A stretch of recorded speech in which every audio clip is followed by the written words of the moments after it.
Matapos ang mahabang pananahimik, tuluyan ang nagsalita si Pangulong Kuting Jr. kaugnay ng mga umiinit na isyung nagugnay sa kanyang pamilya sa mga kontrobersiya ng pamahalaan. Sa isang pambansang talumpati kaninang umaga, binasag ng Pangulo ang katahimikan at diretsang hinarap ang mga aligasyon laban sa kanyang anak na si Congressman Sandro Marcos na nadadawit ngayon sa isyu ng impeachment na inihahain ng ilang miyembro ng Kongreso.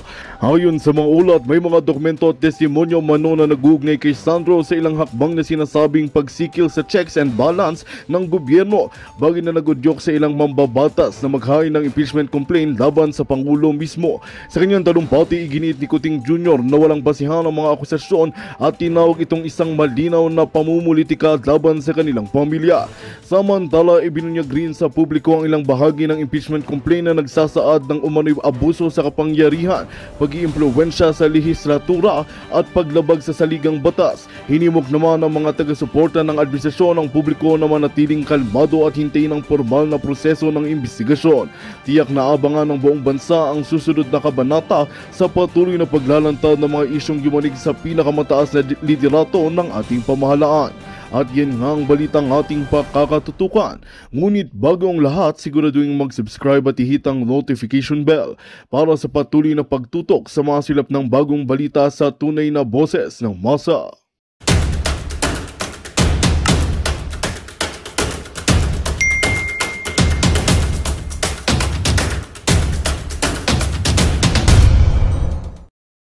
Pinagpipilitan pa rin eh. So, syempre, sabi ko na, hindi magre-resign yan si BBM. Ha? Manhid yan. Ako may tanong lang sa'yo, BBM. Anong tinitik mo? At ganyang kakapalang mukha mo. Nakatutok live si Ivan Mayrin. Ivan. Yes, Vicky, nakapanayam ng mga mamamahayag ngayong gabi lamang si Pangulong Bongbong Marcos sa kanyang partisipasyon dito sa 46 ASEAN Summit at isa nga sa mga nabanggit niya ay hindi siya magre-resign. Yan ang tugon ng Pangulo kasunod ng mga panawagan ng kanyang mga kritiko na siya ang mag-resign sa halip na pagbitiwin ang kanyang gabinete. Narito ang kanyang tugon sa hirit na yan. Hulaan ko. Nung sinabi yan, hindi ko pa napanood ito, alam ko sasabihin ni Marcos. Tawa-tawa. Di ba? Ganyan yan eh. Tawa-tawa. Nung pinagda-drug test siya, anong sinabi niya? Why should I? Tapos tawa-tawa. Tawa-tawa. Ganyan si Marcos eh. Alam mo kung bakit tumatawa? Self-defense po yan. Defense mechanism yan na kunwari, yung sinasabi sa kanya, hindi siya affected. Kaya tawa-tawa. Bugoy na bugoy, no? 'Di ba? Parang totoy na totoy. 'Di ba? Pag niloko mo ang isang tao or kinantsawan mo or inaasar mo or meron ka sinasabing katotohanan sa kanya. 'Di ba? Yung mga magsiyota na iniwan. Panlabas siya patawa-tawa. Kunwari hindi affected. Pagdating sa bahay, iyak. Ganyan yun. Lagi yan ganyan. Patawa-tawa. Bakit ko gagawin yun? Di ba? Bakit ko gagawin yun? Di, totoo to ha. Bago ko narinig na sinabi ni BBM yan, alam ko na. Sasabihin yan, why should I? Ngayon, tinagalog. Bakit ko gagawin? Tagaan nyo sa bato. Laging yan ang sasabihin ni BBM. Pag ang taong bayan may pinapagawa sa kanya na hindi niya kaya. Dahil, alam naman natin, bakit si Marcos ay hindi kayang magpa-drug test. That is public knowledge. So, anong gagawin niya? Why should I? Tapos tawa-tawa. Defense mechanism, pero affected dyan sa loob.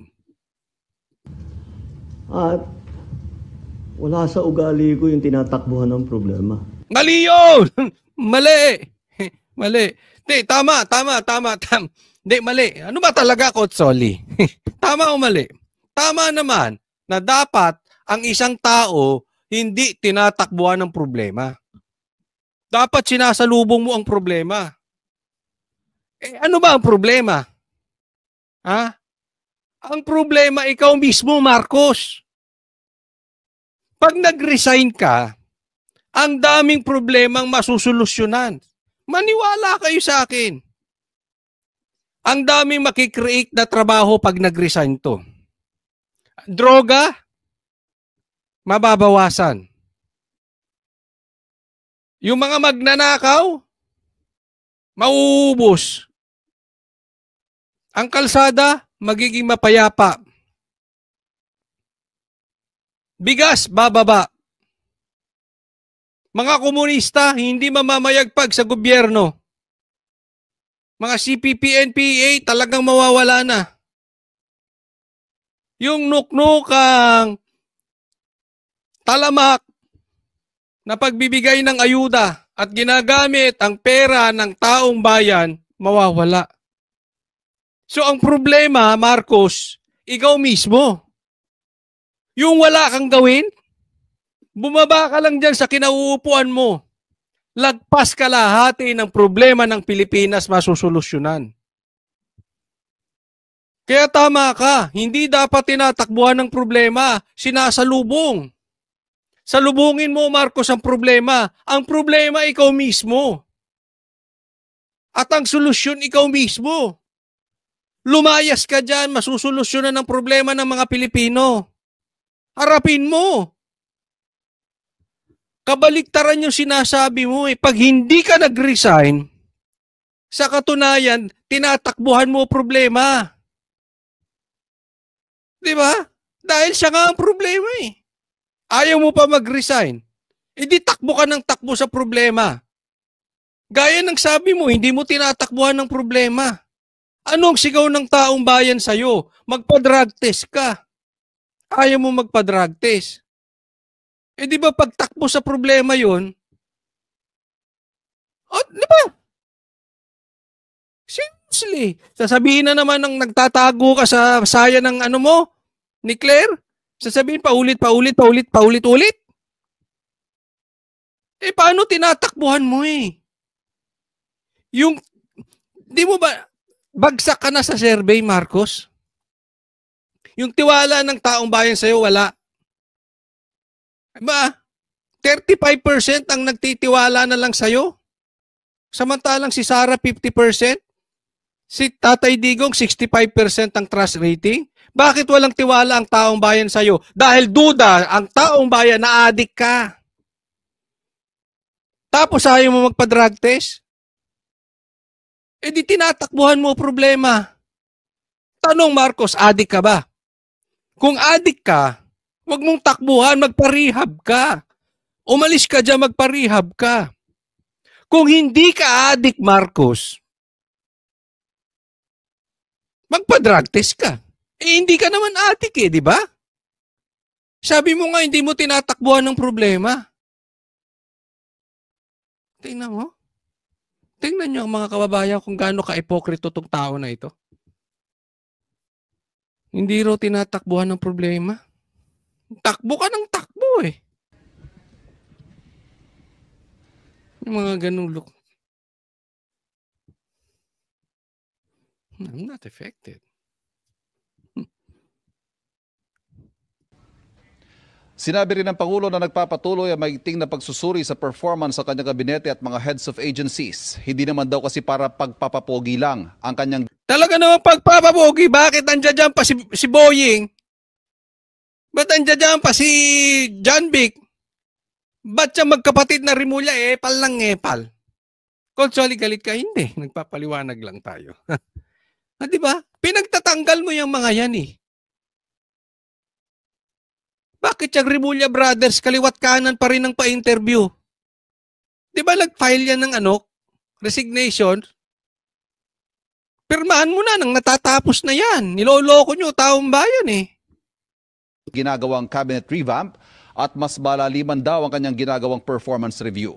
Samantala, kaugnay nito, sinabi ng Pangulo na may napili na siyang hepe ng Philippine National Police pero hindi pa niya inanunsyo kung sino dahil nais raw niya na personal niya muna itong sabihan. Pero ang utos niya, ituloy lang ang pagpapababa ng crime rate at paigtingin ng police visibility para mapanatag ang... Ipababa ang crime rate? Bumababa yung crime rate.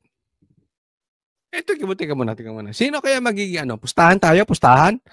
Pustahan. Magiging chief of police ngayon? Ha? Si Torre. Sige, okay lang yan, Torre. Ha? Nang magalit na talaga yung mga kapwa mo sa'yo. Kasi ano namang napatunayan mo? Kung sakaling ikaw magiging chief of police, anong napatunayan mo? Nag-serve ka ng warrant sa KOJC, tapos nag-stay kayo doon ng 16 days? Yung warrant of arrest, ginawa nyo search warrant, na wala naman doon ang pangalan ni Pastor Kibuloy. Tapos naghalughog kayo ron. Wala ang pangalan ni Pastor Kibuloy doon sa sa warrant of arrest, ha? Tapos nag-stay sila doon, kinalkalang buong naghukay doon sa eskwelahan, sa JMC. Tapos naghukay pa doon sa katedral, sambahan ng KOJC. Ganyan kabastos si Torre. Ha? Maganda na sige, para magalit na sa'yo mga kapwa mo pulis. Isipin mo, ikaw parang sinabi ni Marcos, tama yung ginawa mong pambababoy sa isang reliyon. Ganyan na ba ang gobyerno natin? Ano pa nagawa mo? Kinidnap mo si Tatay Digong. Kakalad ka rin mo? Yung napakalaking natulong na presidente? Matanda? Ba't hindi mo bitawan yung baril mo? At kalad ka rin mo yung kasing laki mo? At kasing tanda mo? Nang hindi ka nagtatawag ng mga kakampi. One-on-one. Di ba? Ano napatunayan nito? Wala. Tapos gagawin yung chief of police. Kung lang naman, kung. Pero kung hindi naman, ikaw ang gawing chief of police, mag-suicide ka na, Torre. Lahat ng pansisipsip, ginawa mo na kay Marcos. Lahat ng pansisipsip, ginawa mo na kay Tamba. Hindi ka pa rin ginawang chief of police. Tiwakal ka na. Wag. Masama yung suicide. Wag. Magpagluta ka na. Ikaw taong itim. Ay, nadulas ako. Magpagluta ka na, ha? Kung hindi ka maging chief of police, nang sa ganun, maging tao ka naman. Wala ka na talaga eh. Hindi, kasi alam nyo, marami akong nakikausap na pulis, ha? As in, marami. Hindi ko na lang sila papangalanan. Ang sabi sa akin, 99% ng pulis galit dyan kay Torre. Totoo ba yung Torre? Nagtatanong lang tayo. Wala lang silang magawa eh.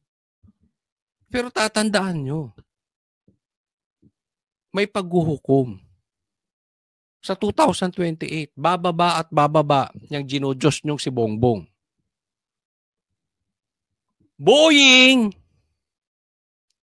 Torre, huwag kayong aalis ng bansa. Huwag muna kayong mamamatay. Antayin nyo si BP Sara makaupo bago kayo umalis ng bansa at bago kayo mamatay. Alagaan nyo, hindi to death threat ha. Wala akong sinasabi. Natural.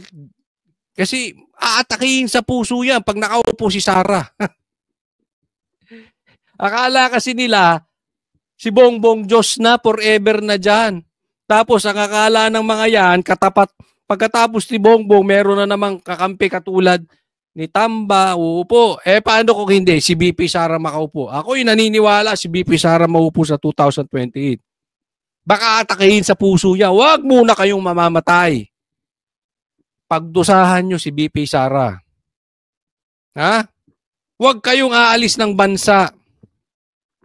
Yung paghahabol nyo kay Roque na nasa ibang bansa, huwag nyong gagawin. Talagang araw-arawin namin kayo. Dito sa vlog namin, pag lumalis kayo ng bansa at dahil naging presidente na si BP Sara, ha? Ang publiko na sila ligtas sa kanilang mga komunidad. Natanong din ng Pangulo tungkol sa impeachment proceedings laban kay Vice President Sara Duterte na nakatakdang magsimula sa susunod na linggo. Ayon sa Pangulo, hindi nagbagong kanyang posisyon na ayaw niya ng impeachment, pero kailangan na lang hayaang gumulong ang proseso. I didn't want impeachment. Lahat ng kakampi ko sa Kongreso hindi nag-file ng impeachment complaint. O, ayaw daw niya ng impeachment. Lahat ng kakampi niya hindi nagpirma sa impeachment complaint. So, nagkaaway kayo ni Sandro. Kasi pumirma yung anak mo. Kauna-una ang pang pumirma. So, hindi mo kakampi si Sandro? Kaaway mo si Sandro? Anong pinagawayan nyo ni Sandro?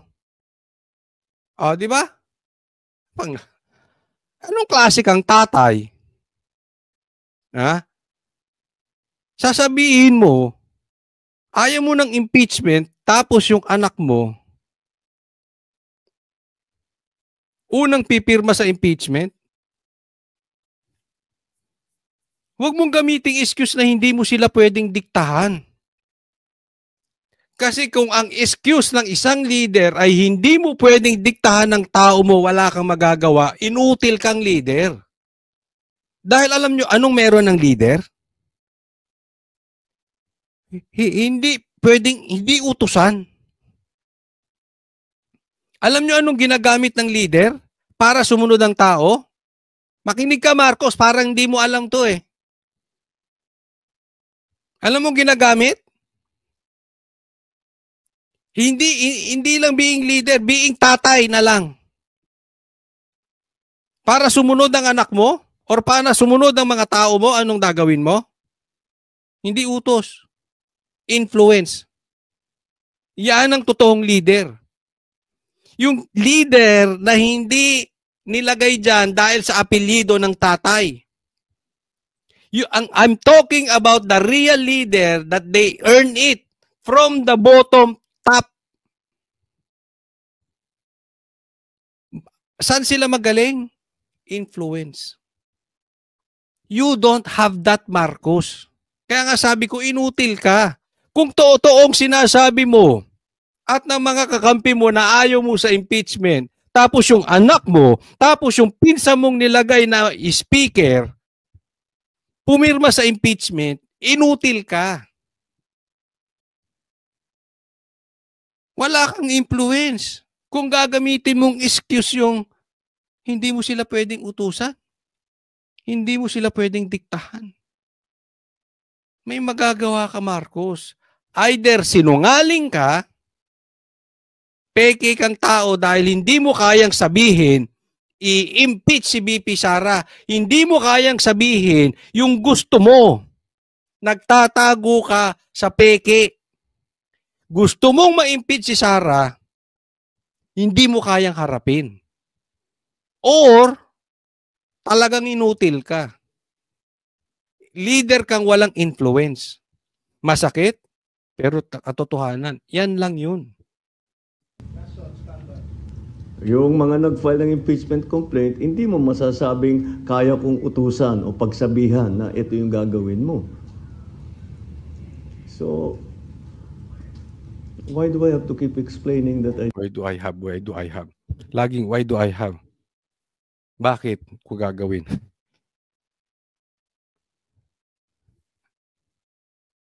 Yung mga pumirma, hindi mo pwedeng utusan. Yun ang sinasabi ko eh.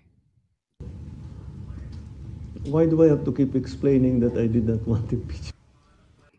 Diba? Ganun siya. Why do I have to keep on explaining? Dahil nga, yung explanation mo, kahit grade 2, Marcos, hindi maniniwala. Kaya paulit-ulit. Kaya paulit-ulit din yung sinasabing drug test kasi hindi ka nagpapadrug test. Tatanungin mo na naman, why should I keep on explaining? Puro ganun eh. Why should I do that? Why should I keep on explaining? Kasi nga hindi maganda yung ginagawa mo. Paulit-ulit. Hindi ka nagpapadrug test, hindi ka naman Ay naku, Marcos. Tawa-tawa. Sa banda, Ito parang bugoy.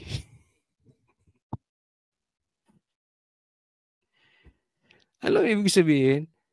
Di ba minsan sa tropa meron yung batukan? Parang ito si Marcos. Kung hindi alam mo, isa to sa pinakakawawang nilalang kung hindi Marcos apelyido nito. Batukan to. Tawa, bugoy na bugoy. You have no personality, Marcos. Ay, nako. Tara, Vicky, balik Pilipinas. Ngayong gabi ang Pangulo mula dito sa Kuala Lumpur, Malaysia. At live mula sa Malaysia, Ivan Mayrina nakatutok, 24. Yan, next topic tayo. Ito, pag-usapan naman natin, may bagong pantapat na attack dog kay Claire Castro. Pasok! Ayaw talaga natin ng fake news, kaya kailangan mas maging maayos yung mga pagpapaliwanag natin ng mga polisiya na binabalangkas ng Kongreso. Sa kauna-unahang pagkakataon, naglagay ng tagapagsalita ang House of Representatives. Bakit? Unang tanong, sa kauna-unahang pagkakataon, sabi nung reporter, nagtalaga ng tagapagsalita ang HOR. Bakit?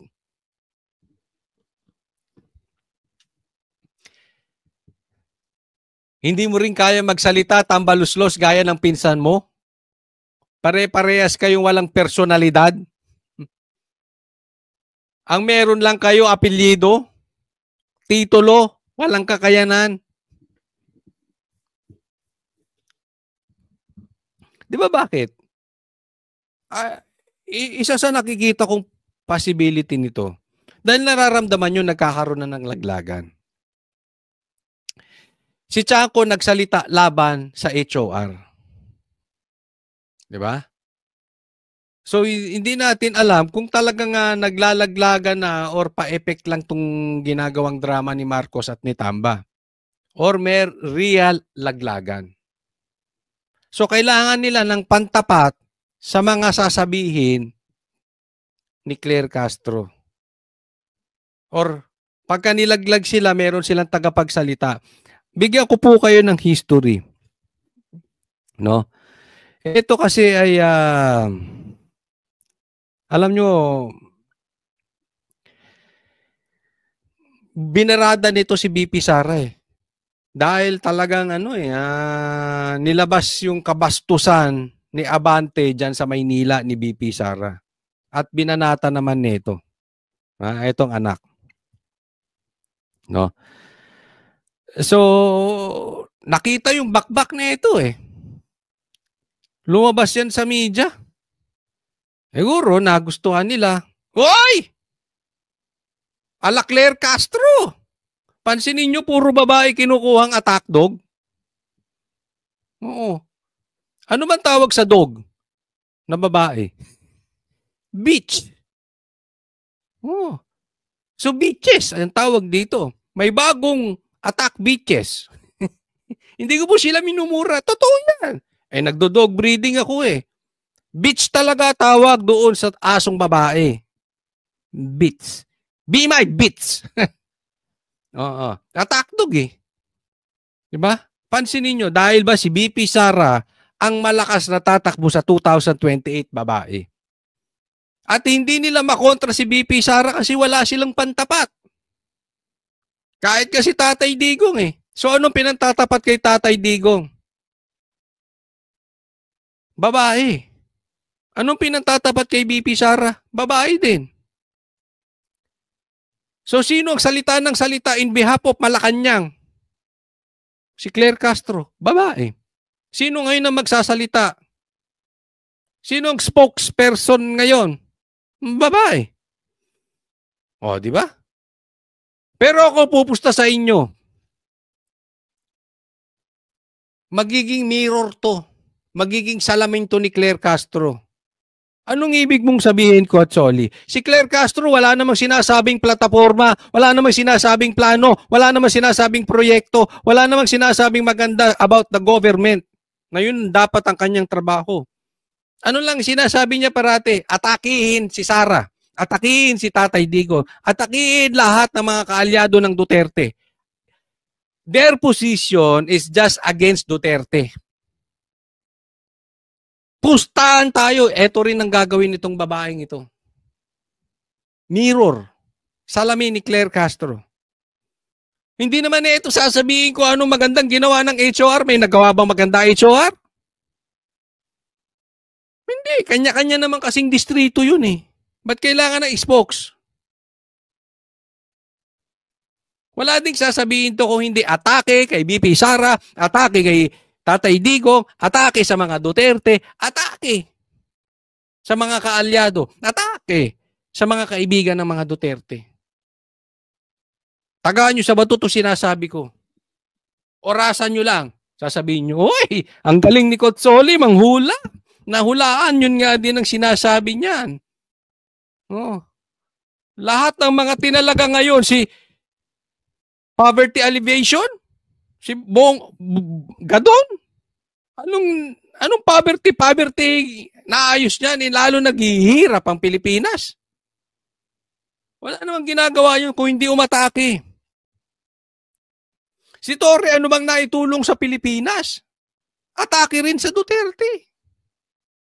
Even yung attack niya kay Pastor Kibuloy is because that is an attack against Duterte. Kasi alam nila matalik na magkaibigan si Pastor Kibuloy at si Tatay Digong. At alam nila, and everybody knows, this is public knowledge. Malaki ang naitutulong ni Pastor Kibuloy kay Tatay Digong. Kaya inatake si Pastor Kibuloy eh.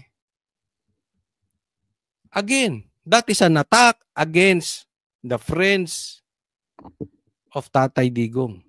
The attack against the Dutertes. Ano